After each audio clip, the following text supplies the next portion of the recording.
Polly Parrot and the Mystery of the Moonlight Song.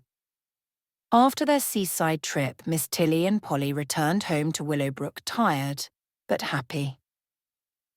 The garden shimmered under the moonlight, peaceful and quiet. Miss Tilly made herself a cup of cocoa, while Polly perched by the open window, humming softly to herself. But then she heard something strange. Polly tilted her head. Out in the night, drifting on the cool breeze, came a faint melody. It wasn't the garden orchestra, it wasn't crickets or owls. It sounded magical. La la la, la la la, Polly blinked. Unidentified singing detected. Mystery afoot. She unlatched her cage door and glided silently outside. The moon hung low and silver, painting the garden in pale light.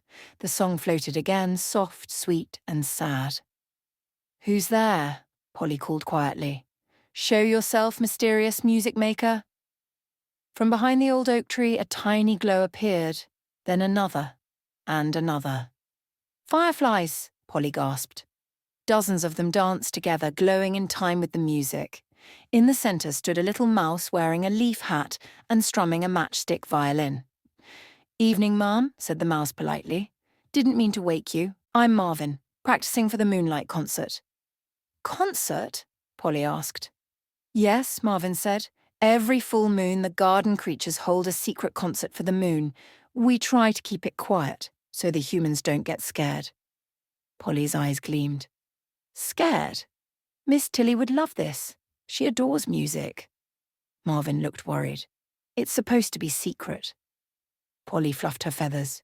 "Don't worry. Polly keeps secrets. Parrot's honour." She stayed to listen. The frogs hummed, the crickets chirped rhythm, and the fireflies swirled like stars come to life. It was the most beautiful thing she'd ever heard. When the final note faded, Marvin bowed. "Thanks for keeping our secret, Miss Parrot." Polly winked. "My pleasure. Music's safe with Polly." Back inside, Miss Tilly smiled sleepily. "Everything all right, dear?" Polly hopped to her perch. "All quiet, Captain Tilly. Just moon magic." That night, as the moon shone through her window, Polly whispered to herself, "Guardian of the garden by day, keeper of the moon's secret by night." And from then on, whenever the full moon rose, Polly stayed very still, listening for the secret song only she and the night creatures knew.